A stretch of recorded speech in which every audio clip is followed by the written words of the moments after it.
नमस्कार, दिव्य प्रभात न्यूज में आपका स्वागत है। डॉक्टर सुमित उपाध्याय के साथ एक मुलाकात देखिए।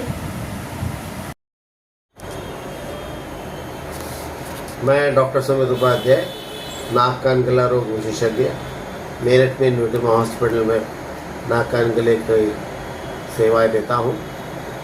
और आजकल यहाँ पर हमारे नाक कान गले के हिसाब से बात करें अगर, तो एलर्जीज़ बहुत ज़्यादा हो रही है, नाक की भी, कान की भी और गले की भी। कान की एलर्जीज़ के बारे में बात करें तो एलर्जी के साथ साथ फंगल इन्फेक्शंस, क्योंकि अब थोड़ा बरसात का आगमन हो गया है, ह्यूमिडिटी बढ़ रही है। तो ह्यूमिडिटी जब भी बढ़ती है तो हम देखते हैं कि हमारे अचार पे, ब्रेड पे फुई जमा हो जाती है, यानी कि वो फंगल इन्फेक्शन जमा हो जाता है। यही फंगल इन्फेक्शन हमारे कान में आ जाता है, जो कि हमें तकलीफ देता है।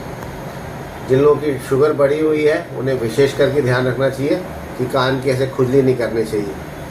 पेन मिला पास में, पेन के अंदर जो है पेन से खुजली कर दी, ये करने से बहुत ज़्यादा तकलीफ़ हो सकती है, ख़ास तौर से डायबिटिक्स को। तो इसका बहुत अच्छा अपना देसी नुस्खा है, सिरका जो होता है खाने वाला। अगर आपके कान में कभी खुजली हो तो कान में देसी जो सिरका होता है खाने वाला, वाइट विनेगर होता है जो चाउमीन में डाल दें, वो एक बूंद डाल लिया करें। एसिटिक एसिड होता है वो, तो उससे हमारी कान की खुजली काफ़ी कम हो जाती है। अब हम नाक के ऊपर आते हैं। नाक की एलर्जीज बड़ी कॉमन है, क्योंकि आप लोग देख रहे हैं आजकल पॉल्यूशन बहुत ज़्यादा है, AQI सारी हदें पार कर रहा है। अभी पिछले दिनों 500 टच कर गया था AQI, 501 हो गया था मेरठ का AQI। तो एक बहुत बुरा एक गैस चैम्बर जो है हमारे नॉर्थ इंडिया में बन गया है। पहले केवल सर्दियों में होता था ये, अब हमारा जो है ये गर्मियों भी होने लगा AQI बढ़ना, तो ये थोड़ी तकलीफ़ का विषय है। तो नेज़ल एलर्जीज़ बड़ी कॉमन है, क्योंकि नाक हमारी 24 घंटे हवा को खुली रहती है और हवा हमारी जिस हद तक साफ़ होनी चाहिए उस हद तक साफ़ है नहीं। तो इसका एक बहुत सिंपल एक्सरसाइज। ये जो गर्म और सर्दी का असर है, इसके बारे में आप क्या कहना चाहेंगे? देखिए, गर्म और सर्दी पुराने ज़माने से हम सुनते आ रहे हैं कि ठंडा गर्म ठंडा गर्म, ये बहुत सही चीज़ है। पुराने समय से जो हम सुनते आ रहे हैं, जो हमारे बड़े बुजुर्ग कहते थे, इसका एक सिंपल सा साइंटिफिक जो इसके ऊपर स्टैंपिंग है वो ऐसे है कि जब भी आपका 10 डिग्री से ज़्यादा का टेम्परेचर चेंज हो तो आपको तकलीफ़ हो जाती है। आप कमरे में बैठे हुए हैं, कमरे में आपका AC चल रहा है, AC का टेम्परेचर 22 डिग्री या 23 डिग्री है। आम घरों में जैसे हम देखें तो हम अपने घर में बैठे हुए हैं, ड्राइंग रूम में बैठे हैं या मान लीजिए बेडरूम में बैठे, टेम्परेचर है 22 डिग्री 23 डिग्री चल रहा।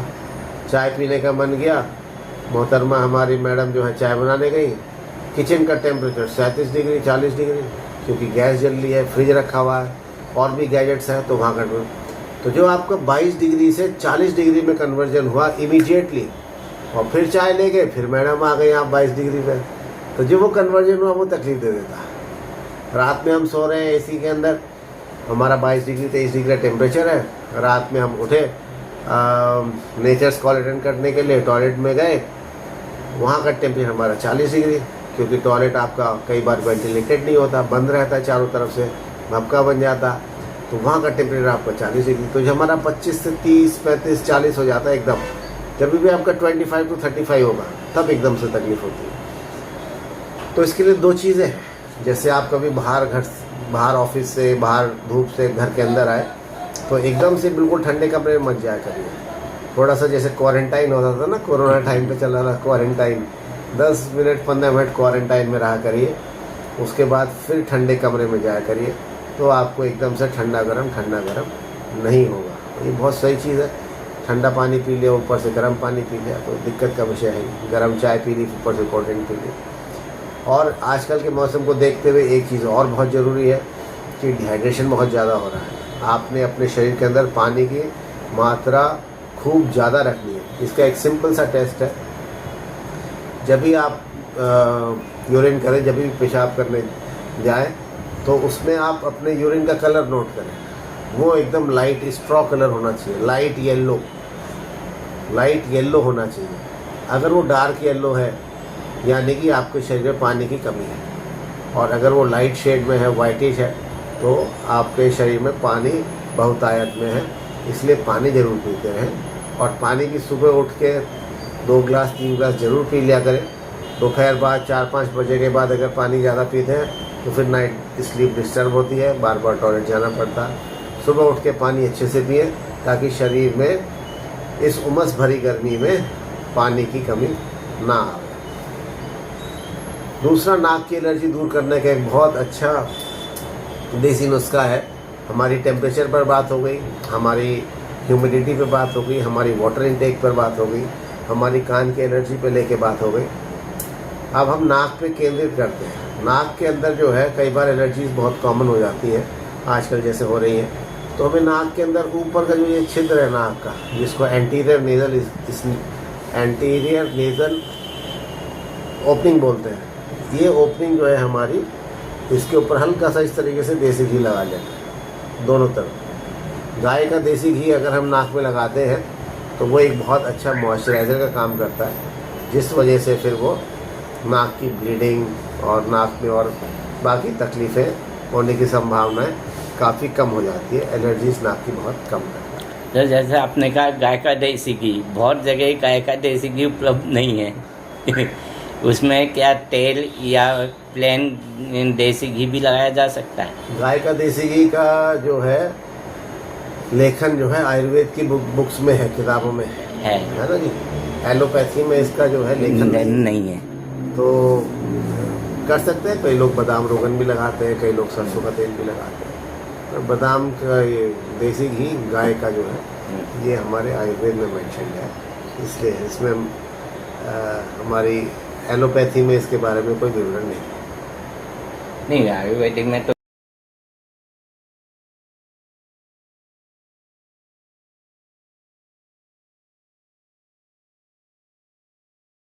बादाम रोगन भी अच्छा है, और जैसे मैंने कान के लिए आपको बताया एसिटिक एसिड सिरका अच्छा है, बादाम रोगन भी अच्छा है। जैसे कि लोग बाग ईयरबड आते हैं, उससे गुजरात में अपने कान के अंदर 2 चीज़ों से बहुत ज़्यादा नुकसान हो रहा है आजकल। नंबर 1 एक तो ईयरबड, कान साफ करने का जो सिस्टम है, और नंबर 2 ईयर प्लग्स, जो हम आजकल म्यूज़िक सुन रहे हैं। अभी एक हाल में ही एक शोध हुआ था जिसके अंदर जो नौजवान बच्चे हैं 18 साल से 22 साल के, उनके कान की सुनने की क्षमता नापी गई। ये शोध हिंदुस्तान के एक बहुत बड़े मेडिकल कॉलेज में हुआ था। 18 साल से 22 साल तक जो बच्चे MBBS कर रहे थे, उनके कान की सुनने की क्षमता नापी गई, और लगभग 70 से 80% लोगों की वो कम पाई गई। कम क्यों पाई गई? क्योंकि वो ईयरबड्स लगा के या म्यूज़िक सुनते हुए पढ़ाई करते थे। म्यूज़िक सुनते हुए लंबे देर तक पढ़ाई करते थे, इस वजह से बहुत 3-4 घंटे 5 घंटे 6 घंटे तक म्यूज़िक सुनते थे, तो उस म्यूज़िक ने उनकी कान की क्षमता को डाउन कर दिया, घटा दिया। तो ईयरबड्स का इस्तेमाल भी हम कम से कम करा करें, और कान के अंदर जो हम सफाई करते हैं उससे भी हम बच के रहा करें, वरना वो कान में इंजरी कर सकती है। डायबिटीज़ वाले लोग तो बिल्कुल भी ना करा करें, वो तो बहुत ही बुरा काम कर देती है। बाकी रूटीन में भी कुछ हो तो सफाई ना करके उसके अंदर सिंपल सा एसिटिक एसिड डाल लिया करें, तो वो काफ़ी फ़ायदा कर जाता है। जैसे पहले हमने सुना है कि बड़े बुजुर्ग कहते थे कि आप तेल डालने कान में, कान के अंदर तेल डालने की बात थी, लहसुन पका के डालने की बात थी।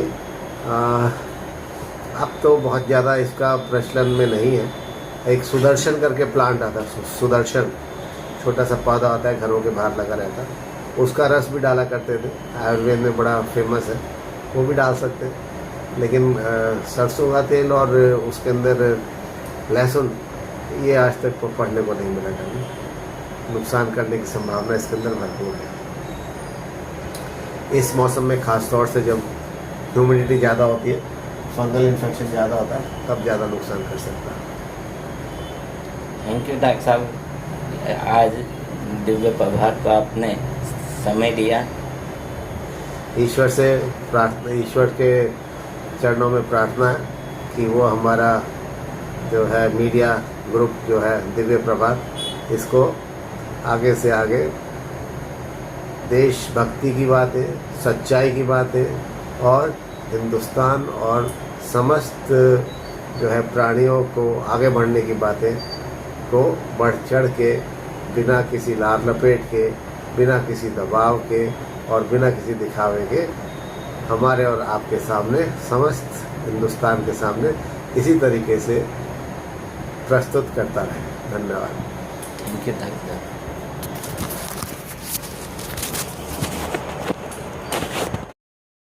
हम लोग मेरठ के अंदर विभिन्न स्थानों पे बहुत बड़े स्केल पर प्लांटेशन कर रहे हैं। हमारी संस्था है हरितमा पर्यावरण संस्था, उसके तत्वाधान में हम बहुत बृहद स्तर पर वृक्षारोपण कर रहे हैं और अपने देसी पौधे जैसे कि बरगद, पीपल, तिलखन, नीम, गूलर, आम, महुआ इस टाइप के पौधे लगा रहे हैं, जिससे कि पर्यावरण का जो संतुलन है ये थोड़ा सा बचाव इसका करा जा सके और अच्छे देसी पौधे हमारे लगाए जा सके, उनको बढ़ावा दिया जा सके।